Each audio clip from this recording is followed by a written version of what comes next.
Pessoal, muito bem-vindos para o nosso último TrigonoCast, comentando a resenha do time de gestão aqui, como a gente faz todo mês, né? Resenha agora que está saindo em dezembro, uma homenagem ao professor Damodaran. E o Werner vai comentar um pouco aqui para vocês sobre a história dele, sobre como é que ele pensa em relação ao valuation, né?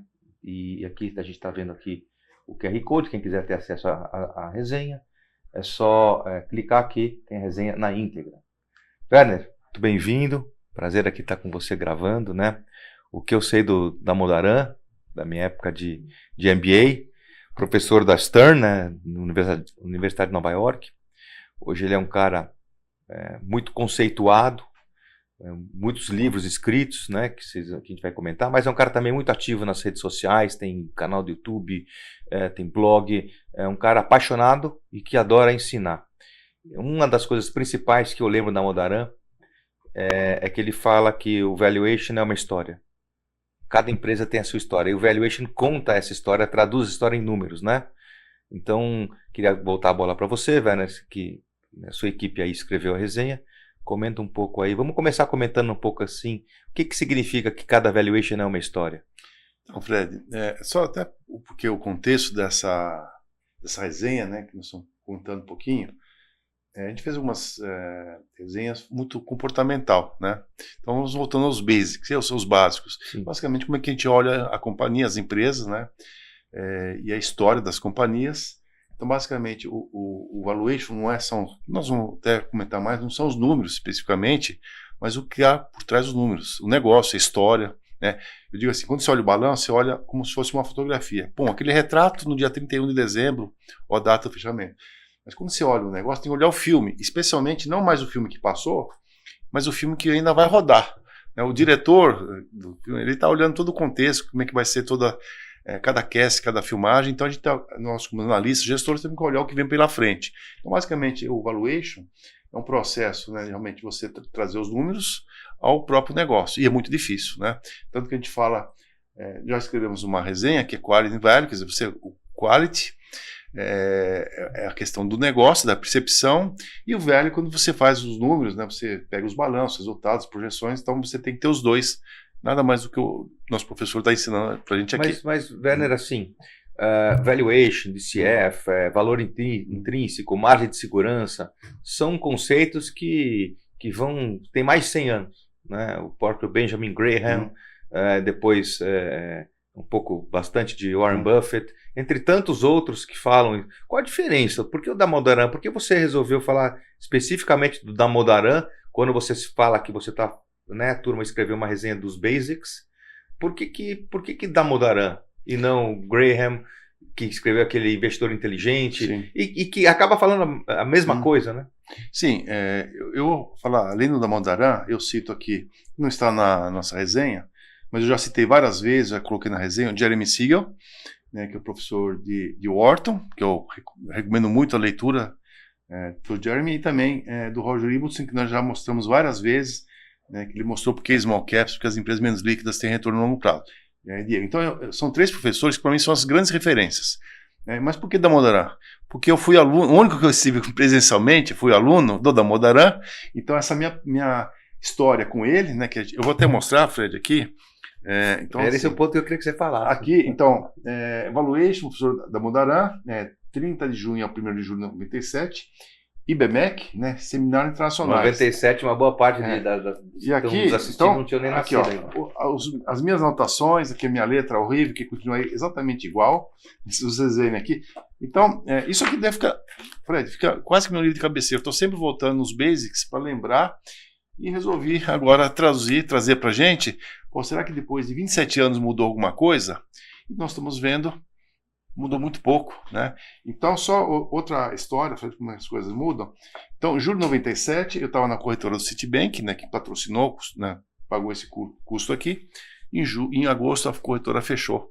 Eu estava fazendo 3 anos de sell-side. Então, assim, nós fechamos meu ciclo como analista de sell-side, foi juntamente com o professor. Então, foi encerramento de um ciclo, só que abriu para mim um novo ciclo. O que eu estou fazendo hoje iniciou lá em 2027, né? Em 27 anos atrás. Ah, sim. Então, para mim, assim, foi um ensinamento que a gente está aplicando hoje, que a gente aprendeu lá atrás. E no momento que crise da Rússia, o Citi resolveu descontinuar o negócio de corretora.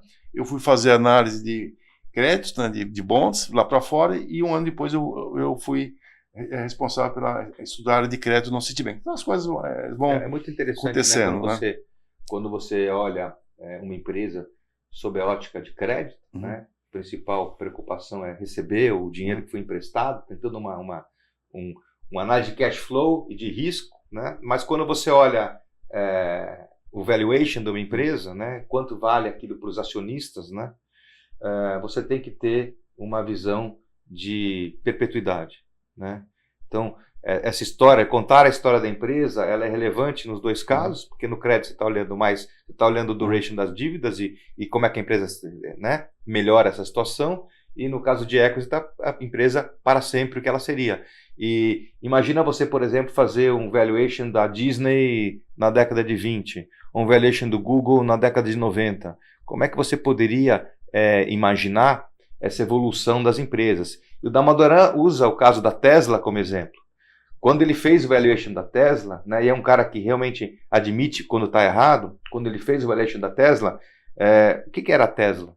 Né? E ele conseguiu, através de conversas com o próprio Elon Musk, né, entender e conhecendo bem o mercado, para onde o mercado estava indo, né, e por que aquilo era relevante colocar no valuation.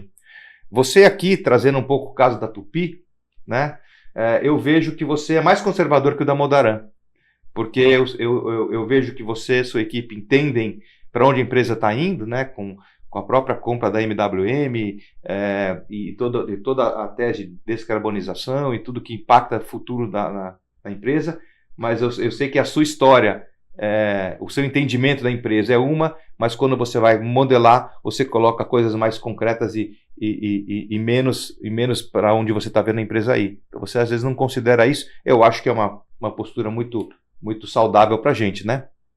Sobre Tesla, ainda a gente vai conversar um pouquinho num caso semelhante, similar, que foi justamente o que eu aprendi com ele na época.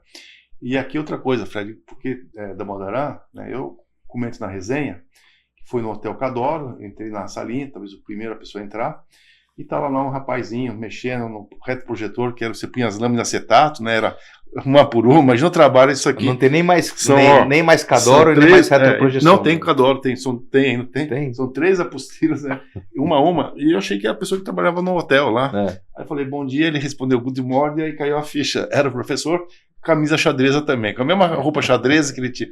Então, você vê como as pessoas não mudam, estava lá de xadrez e continua até hoje. Eu só queria ler aqui, Fred, o texto, né, porque é muito importante. Então, no valor intrínseco de um ativo, uma empresa gerar valor é uma função de 3 variáveis. Capacidade de gerar fluxo de caixa, né, seu crescimento esperado desses fluxos de caixas e as certezas associadas a esses fluxos de caixa. Na verdade, existe o risco de você não ter aquela geração de caixa esperada, isso pode até proporcionar dividendos. Basicamente, isso que é o básico de qualquer empresa, como o Graham, como todos os mestres falavam. Se uma empresa não gerar caixa, ou não distribuir caixa, que o Jeremy falou, ou dividendos, né, qual o valor de algo que não gera nada? Depois a gente vai até comentar o que nós estamos vivendo hoje, né? Basicamente é isso, Fred. E vamos aí, lá, vamos voltando, seguir, né? Sim. Seguindo aqui, né? Outro grande mestre, né? O que você aprendeu, né? Quais são os ensinamentos? A gente tem realmente sempre teve na gestora um pilar muito forte de educação, educar o mercado, explicar muito o que a gente faz, né?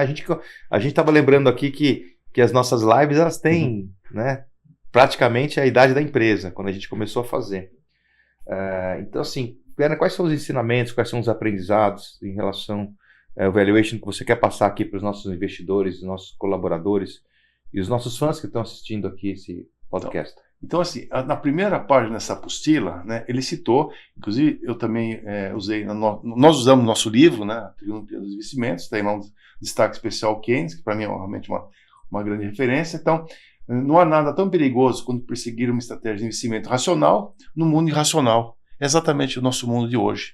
Então, nós estamos assim com um momento de muitas dúvidas, o mercado é desfuncional em relação ao câmbio, ao valor das empresas, ao valor das empresas, política, tudo uma grande irracionalidade. Nós queremos ser racional no mundo irracional ou investidores irracionais, mercado irracional. Então, ele já começa, o professor mostrou exatamente isso. Mas aqui. sabe onde eu acho que faz a diferença? Na hora que você faz, você fala do mundo racional, né, existe um grau de subjetividade, né? As pessoas podem estar racionais pensando uma coisa, e o outro pode estar racional pensando outra. Isso tem impacto nos números. Então, o Damodaran diz que entender a empresa profundamente e o seu mercado e para onde ela está indo, né, isso envolve também entender a liderança, é o que faz a diferença, porque você vai realmente ter os elementos para projetar o caminho da empresa. Perfeito, Fred. Então, assim, quando a gente faz um valuation, né, nosso modelo, você pega a planilha Excel, alguns anos para trás, trimestre para trás, né, e a gente projeta alguns anos à frente, né, para tentar chegar no valuation, na realidade, nós não vamos chegar jamais no preço justo. Só que quando a gente faz essa modelagem e essa análise do balanço, eu vou começar, e assim eu falo que a importância dos analistas fazerem o próprio modelo, não pegar algo pronto. Por quê? Porque você vai linha a linha, por exemplo, receita. Puxa vida, o que vai levar aquela receita? Quais são os fatores que vão levar a receita? Tem que investir. Puxa vida, vai ter o CAPEX, o investimento. Como é que vai financiar?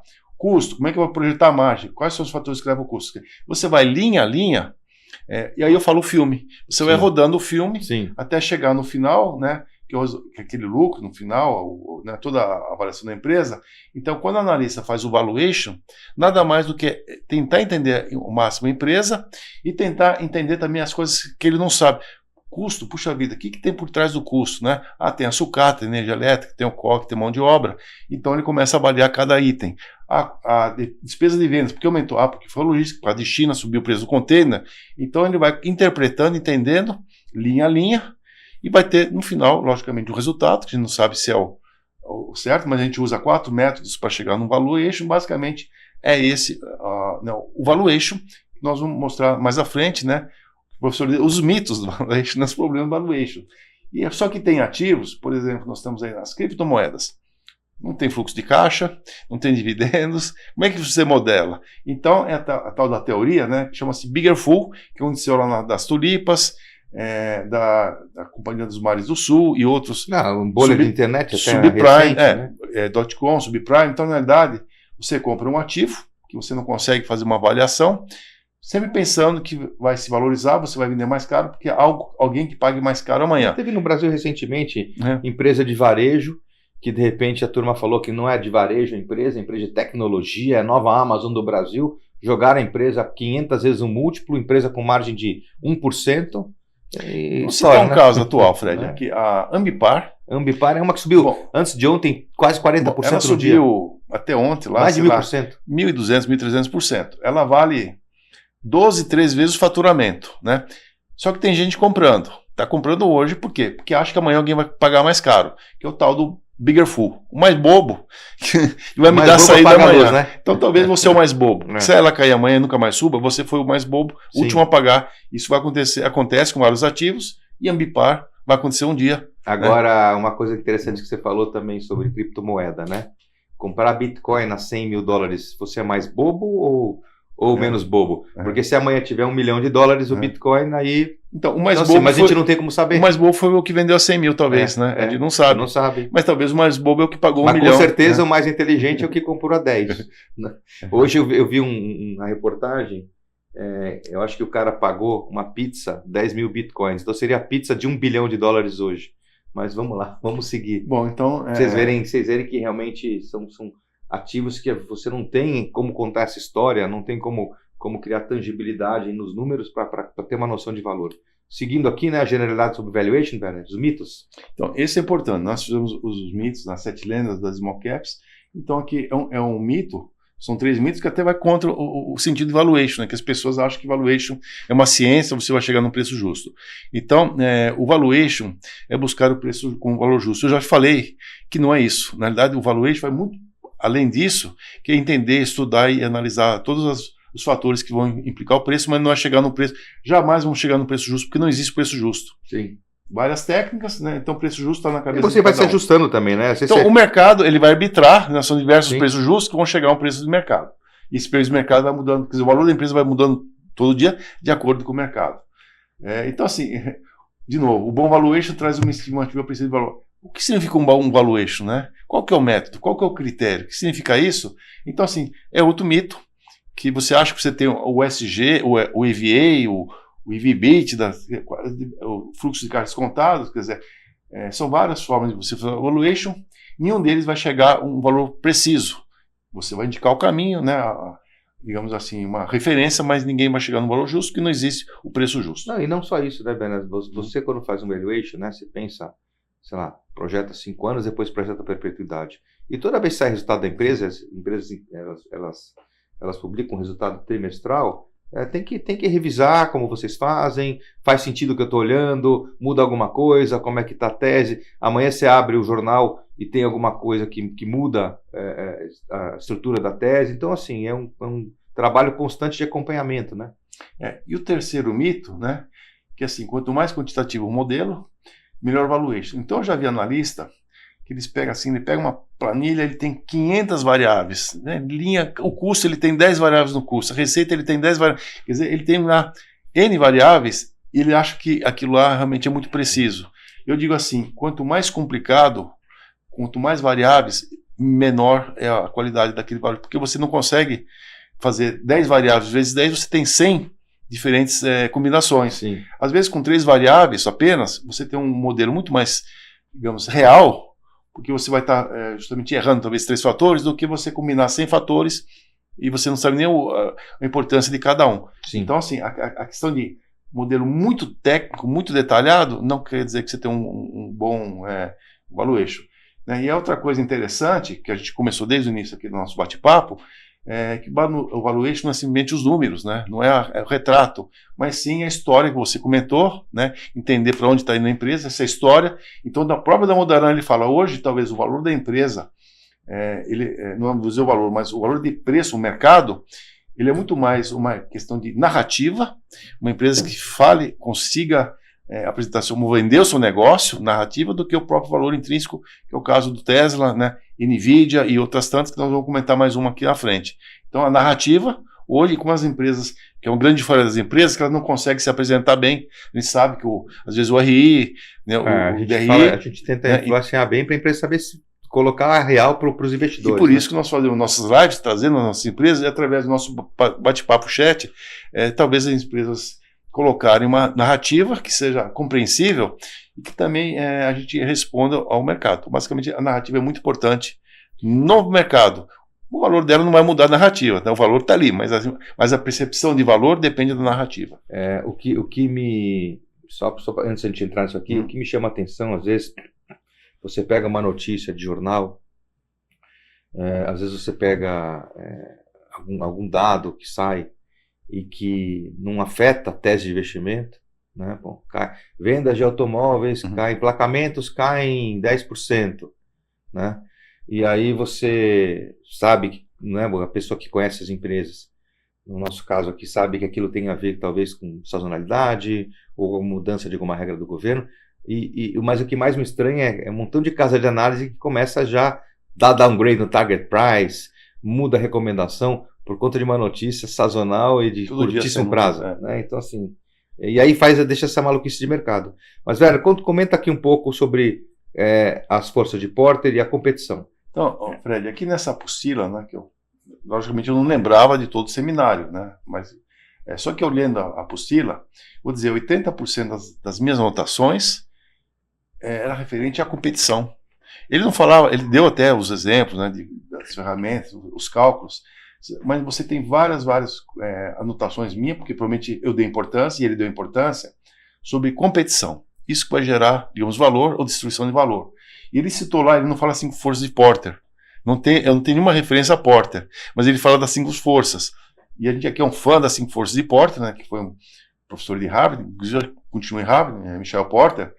Basicamente, tem um livro, né, famoso, né? Tem um livro famoso, Competitive né? Advantage. Então, basicamente, a gente sempre fala ser o melhor, o vencedor. Então, não existe isso aqui, né? Basicamente, o valor de uma companhia, né, o que ela vai gerar, é servir bem ao cliente. Então, nós temos, como se fosse a pizza, né? Nós temos aqui, então, os mercados, né? Todos os mercados, ele tem um tamanho, né? Digamos, uma pizza, onde cada dos concorrentes, né, daqueles que atuam naquele mercado, vão tentar abocanhar um pedaço dessa pizza maior. Só que isso não é verdade. Ter o maior tamanho da pizza não significa, porque é muito caro você, né, comprar ou ter essa participação. Então, basicamente, esse jogo, aquele mercado é soma zero. Se a minha fatia está maior, a tua está menor, né? Mas às vezes me custa caro tomar o seu pedaço aqui. Então, basicamente, o conceito de qualidade, servir o cliente, exceder as expectativas, isso vai ser o diferencial. E quando, né, ele ensinou, que a gente usa bastante aqui, que inclusive é uma base aqui do EVA, é o ROIC, a rentabilidade sobre determinado ativo, né, do investimento. Então, basicamente, e isso está mais do que provado, até o professor Malvesi mostrou, que um dos determinantes do ganho no longo prazo da empresa é o ROIC. Quanto maior o ROIC, e aí, né, quanto menor o custo de capital, maior o retorno. Basicamente... O Greenblatt usa muito o ROIC, naquela Magic Fórmula dele. O McKinsey, provavelmente, também usa, né? Todo mundo usa. Então, basicamente, nós temos que, de novo, estudando as empresas... A McKinsey é engraçado. A McKinsey, ela pega um termo que todo mundo conhece, muda, e é a mesma coisa. Então, o ROIC na McKinsey é o ROCE. Return on Capital Employed, que é a mesma coisa que o ROIC. Uns erroneamente, Fred, aí é um erro, eu digo erro crasso, e a gente vê casas muito respeitadas, mas fala ROI. ROI é basicamente o retorno sobre o patrimônio, que não quer dizer absolutamente nada. Né? Então, a empresa que está falida, ela tem um patrimônio desse tamanho, ela está 10 vezes alavancada, então você tem um retorno de 200% sobre o olha só o ROI. Não pode olhar, não olha a dívida. Né? Então, não olha os ativos. Basicamente é isso. Então, a gente tem que entender muito bem esse ambiente, né, de competição, de criar valor e realmente servir ao cliente. Estamos tentando fazer, né, Fred? Servir o cliente. Ceder a expectativa, ser além do óbvio. Sim. Nada mais do que a gente tenta fazer aqui, as companhias também fazem, só que ganhar mercado, ser o melhor em quê? Então, não é melhor em atender o cliente. Mas eu lembro, só uma história, já que a gente está falando aqui, entregando a idade, né, Werner? Em 96 eu participei pela McKinsey do projeto de desregulamentação do setor de telecom, né? E depois que a gente fez essa desregulamentação, tinha uma variável muito importante estratégica, que era qual grau de liberdade você ia dar, né? A desregulamentação do setor, ela implicaria na privatização da Telebrás, né? Agora, como que você vende a Telebrás? Você vai criar uma empresa privada por estado, vai criar por região, qual o grau de competição que você vai permitir, né, para cada, vai ter celular, vai ter fixo, e foi na época, né, variável extremamente importante para você ter um valor justo para Petrobras, desculpa, para a Telebrás, porque por um lado, o governo queria atender o lado universal, ou seja, criar um ambiente que fosse melhor para todo mundo, né? Criando regras, por exemplo, você tem que colocar um orelhão no meio da Amazônia, se você quiser essa licença, e por outro lado, gerar valor para a própria incumbent, no caso da Telebrás, não teria como privatizar. Então foi um jogo, e isso no valuation é importante, né? Você entender a dinâmica do mercado. Fred, é interessante, você falou de Telebrás, né? Então na época do curso lá com a Mudaran, ele citou que... Foi a época da privatização da Telebrás. Mas ele citou lá que ele investia em duas empresas, nominalmente, que era a Telebrás, que era 25... Telebrás na Bolsa, assim, ela tinha o mesmo peso de Petrobras e Vale junto. Sim. 25... Telebrás subia, o mercado subia. Se ela cair, era a grande bússola do mercado era a Telebrás. Mas ele citou também a Embraer, né? Na época, aí eu fui olhar a Embraer, estava acontecendo, o professor investe na Telebrás, eu conhecia muito bem, né? Inclusive porque a gente estava lá no seu site, fazia. Só que Embraer era totalmente, não era negociado em bolsa praticamente, não tinha liquidez, 30 mil reais por dia, Fred, mas ele comprou, mesmo sem liquidez. Então, você falou da Tesla, então vamos citar aqui o caso Embraer, passando aqui mais estratégia, né, que foi até um caso da Embraer de competição, né? Então, assim, nós falamos de estratégia, ou que ele falou de estratégia, era a forma justamente de você gerar valor, competir, né? E não vou dizer o melhor, mas como criar valor. Mas vamos ao caso Embraer. Vamos ao caso Embraer, que é uma empresa que tem uma história longa, né? Eu aprendi aí, década de 50, né? Foi fundada. 60 anos. E Embraer teve muito tempo aí, a briga com Bombardier no Canadá, né?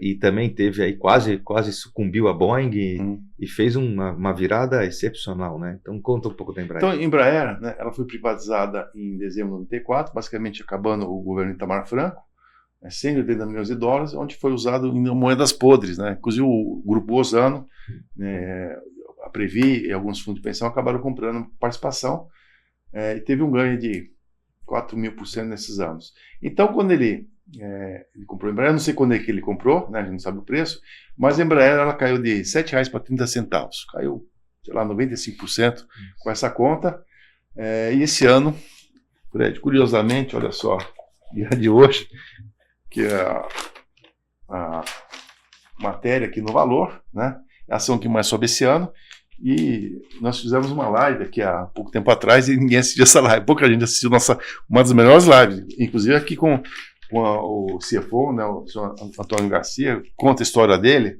Então, e você falou da Tesla, foi muito parecido. Então, a empresa que estava muito descontada, né, e me chamou a atenção, acabei na época investindo com pessoa física, né, e aí veio um investimento muitos anos depois, né, 5 anos depois, o grupo Dassault, que é um grupo francês, né, que faz o Mirage, o Rafale, e trouxe outros grupos como a Thales, que faz até trens, faz sistemas, se associaram comprando uma participação em 99 na Bolsa. Né? Isso, estou falando 99, quantos anos atrás? 25 anos. Né? Só que qual foi o peso que o mercado deu a isso? Né? Ela subiu para R$16. Foi quando eu saí. Eu saí bem, depois ela despencou de novo. Mas olha só o que é o longo prazo. Então o que aconteceu com a Embraer? E é uma empresa relevante na carteira do nosso fundo Partenon. Né? Isso, perfeito. Então, 12 anos depois que a Dassault entrou, né, houve uma notícia de 2011, né, 3 anos atrás, que ela trazendo uma tecnologia, né, para a Embraer, que não era dona, era uma associada, que permitiu em 3D desenvolver sistemas, toda a tecnologia, que é o atual VTOL, que é nesse carro do carro voador. Veja só, quanto tempo demorou? Não, é 13 anos, visão, né? 13 anos depois que isso aqui se tornou uma realidade. Né? Então agora, 24, saiu essa notícia de novo, que a Dassault, que entrou em 99, e a Embraer estão lançando basicamente o VTOL, né, que já tem aí alguns bilhões aí de encomendas, o sistema realmente deu muito tecnologia, onde o mercado não precificou lá atrás, não deu atenção, mas olha quanto tempo demora. E até é interessante, né, que a história do professor Damodaran, eu acho que foram 3 anos atrás, foi algo muito parecido, porque a NVIDIA, a ação tinha tomado um tombo, ele lendo lá as notícias, falou, puxa, por que está caindo essa ação, né? Não era conhecida, só que ele foi investigar, porque ele gosta de coisas que estão caindo, né? A maioria das pessoas gosta de comprar o que está subindo, como a Ambipar e outras aí. Mas ele foi justamente que ele não conhecia o caso, e ele foi investigar o que era a NVIDIA, gostou da história, narrativa do negócio, não importava o valuation, e ele comprou. Sabe o que aconteceu, Fred, em 3 anos?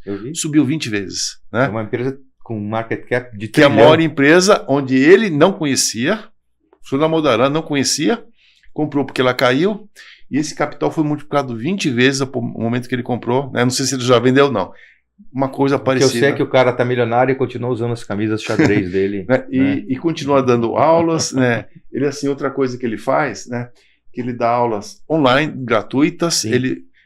Inclusive a história do site, olha que interessante, o site dele, a gente até escreveu na resenha, que os alunos, o pessoal, professor, seu site é muito feio, né? Não quer que eu faça, que dê uma mão aí?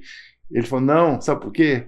Porque eu vou aprender a fazer o site, e aí eu vou aprender a fazer site, e vou aprender muitas coisas. Porque, aluno, lição de casa, me ajuda aqui no site. Então, assim, quando ele fala que ele vai aprender a fazer no site, esse mensagem que o professor está aprendendo fazendo, metendo a mão, e não pegando os seus alunos, alguém, faça um site o mais bonito possível.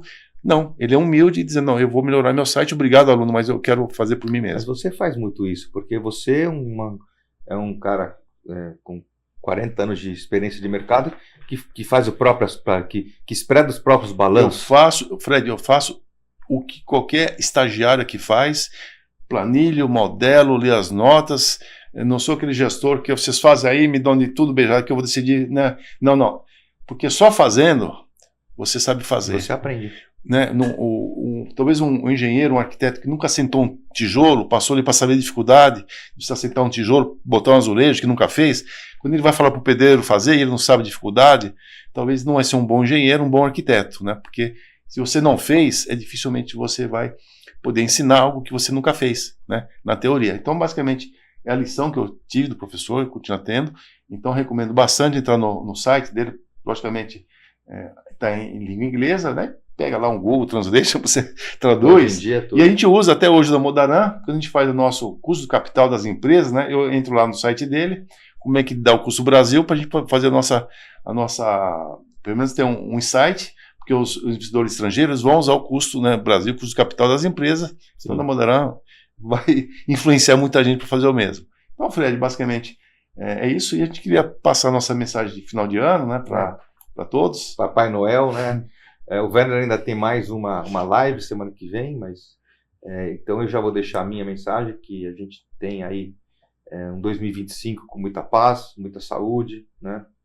Que a gente continue juntos, que a Trígono possa crescer e superar as expectativas dos nossos investidores, né, Werner? É o nosso trabalho, a nossa motivação, a gente poder entregar cada vez mais produtos consistentes, democráticos e que possa ter cada vez mais o nosso cliente perto da gente. Então, Feliz Natal para todo mundo e um próspero 2025. E sobre o Papai Noel, né, eu queria até uma coincidência trazer para vocês, né, que ele traga aqui essa caixinha, seja um ano muito bom para todos nós.